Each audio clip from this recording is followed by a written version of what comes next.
Hello everyone, मैं हूं कामरान चौधरी और आप देख रहे हैं केमिस्ट्री विद कामरान।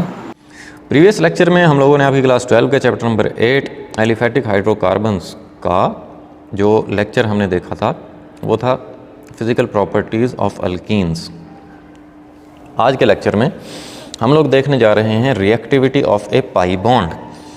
तो आ जाते हैं जी इसके एक्सप्लेनेशन पे। In the formation of A pi bond the partially field p orbitals overlap in A parallel fashion.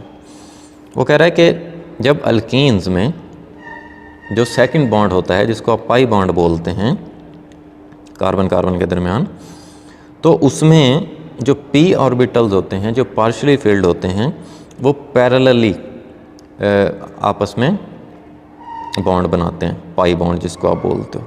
ठीक है, आपके रिमाइंडर के लिए थोड़ा सा आपको मैं याद करवा दूं about sp2 hybridisation in ethene, जो कि हम लोग चैप्टर नंबर 7 में बड़ा डिटेल से डिस्कस कर चुके थे। अब इसको समझने के लिए हम लोग सबसे पहले देख लेते हैं कार्बन की इलेक्ट्रॉनिक कन्फिग्रेशन, क्योंकि यहाँ पर 2 कार्बन है। ठीक है, और दोनों कार्बन के दरमियान डबल बॉन्ड होता है। पहला बॉन्ड सिग्मा होता है और दूसरा पाई बॉन्ड होता है। अब आप कार्बन को अगर आप देखें तो कार्बन का एटॉमिक नंबर होता है 6।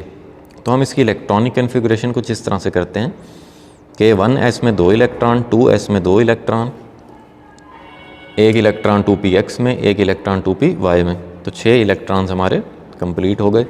2pz जो है वो खाली है अभी। इसको बोलते हैं हम लोग ग्राउंड स्टेट ऑफ कार्बन। फिर आती है एक्साइटेड स्टेट ऑफ कार्बन, जिसमें क्या होता है 2s में जो 1 इलेक्ट्रॉन होता है वो जंप कर जाता है इनटू 2pz ऑर्बिटल। ठीक है, फिर क्योंकि अल्कीन में जो कार्बन का एटम है वो sp2 हाइब्रिडाइजेशन शो कर रहे होते हैं, जिनमें एक s और ये 2p एटॉमिक ऑर्बिटल्स मिक्स होते हैं और नए 3 हाइब्रिड ऑर्बिटल्स बनाते हैं, जिनको आप sp2 हाइब्रिड ऑर्बिटल्स बोलते हैं। और ये जो 2pz वाला पार्शियली फिल्ड p ऑर्बिटल है ये ऐसे ही अनहाइब्रिडाइज्ड रहता है। ठीक हो गया। फिर हम इसकी स्ट्रक्चर देख लेते हैं कि ये 2 कार्बन है।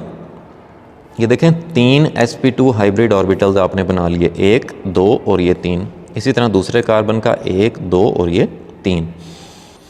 अच्छा, इसमें जो ये 2pz अनहाइब्रिड ऑर्बिटल होता है इसको हम लोग इस तरह से यहाँ पर शो कर लेते हैं ऊपर। ठीक है, ऐसे। ठीक, अब एक sp2 मीन्स के दोनों कार्बन का sp2 हाइब्रिड ऑर्बिटल पहला बॉन्ड बनाएगा यहाँ पर, जिसको आप बोलते हैं सिग्मा बॉन्ड। ठीक है, और बाकी 2 sp2 हाइब्रिड ऑर्बिटल्स के साथ यहाँ पर आप देख रहे हैं एक हाइड्रोजन अटैच है और इस कार्बन के साथ भी एक हाइड्रोजन अटैच है। अब आप देखें इस डायग्राम को, ये जो 2pz अनहाइब्रिड ऑर्बिटल था ये आपस में पैरेलली बॉन्ड बनाएगा, जिसको आप बोलते हैं पाई बॉन्ड। ठीक है, सो ये आपको क्लियर हो गया होगा कि कैसे अल्कीन में पहला बॉन्ड सिग्मा होता है और दूसरा बॉन्ड पाई बॉन्ड होता है। सिग्मा बॉन्ड जो होता है वो sp2 हाइब्रिड ऑर्बिटल के दरमियान होता है, और जो पाई बॉन्ड होता है वो जो अनहाइब्रिड ऑर्बिटल था ये वाला 2pz ये इसके दरमियान होता है। ठीक है, तो यहाँ तक तो आपको समझ आ गई होगी। अब आगे देख लेते हैं the probability of finding electron is thus away from the line joining the 2 nuclei. अब देखें ये जो आपको नज़र आ रही है लाइन जो कि 2 न्यूक्लियाई को ज्वाइन कर रही है। ठीक है, तो वो कह रहा है कि इलेक्ट्रॉन्स जो हैं इस लाइन से थोड़ा दूर होते हैं, मीन्स के ऊपर और नीचे की तरफ। ठीक है, due to this reason pi electrons are less firmly held between the nuclei. Pi electron nucleus के अराउंड इतने ज़्यादा अट्रैक्टेड नहीं होते या फर्मली हेल्ड नहीं होते। A pi bond is therefore a weak bond as compare to a sigma bond.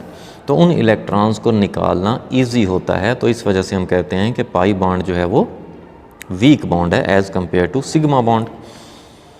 During a reaction it breaks comparatively easily rendering alkene as reactive group of compounds. अब वो यही बात कर रहा है कि केमिकल रिएक्शन के दौरान ये जो पाई बॉन्ड होता है वो इजीली ब्रेक हो जाता है, जिसकी वजह से हम कहते हैं कि अल्कीन्स जो होते हैं वो ज़्यादा रिएक्टिव होते हैं। The loosely held pi electrons are more exposed to attack by the electrophilic reagent.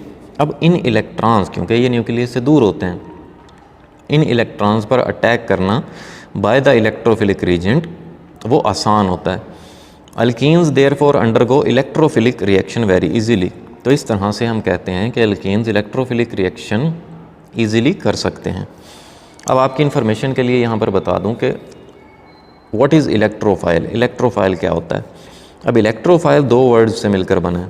एक इलेक्ट्रो जिसका मतलब होता है electron, and file means loving, means के इलेक्ट्रॉन लविंग जो सब्सटेंस होता है उसको हम इलेक्ट्रोफाइल बोलते हैं। या आप इसको इस तरह से भी डिफाइन कर सकते हैं कि any molecule, ion or atom that is deficient in electron in some manner can act as an electrophile. Electrophile एक मॉलिक्यूल भी हो सकता है, एक आइन भी हो सकता है, या एटम भी हो सकता है जिसके पास इलेक्ट्रॉन की कमी होती है। ठीक है।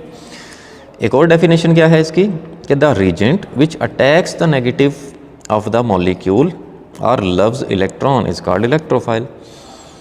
वो रीजेंट, वो सब्सटेंस जो कि नेगेटिव पार्ट पर अटैक करता है मॉलिक्यूल के या इलेक्ट्रॉन्स को अट्रैक्ट करता है, इलेक्ट्रॉन के लिए लव रखता है, प्यार रखता है, तो उसको हम लोग क्या बोलते हैं? इलेक्ट्रोफाइल बोलते हैं।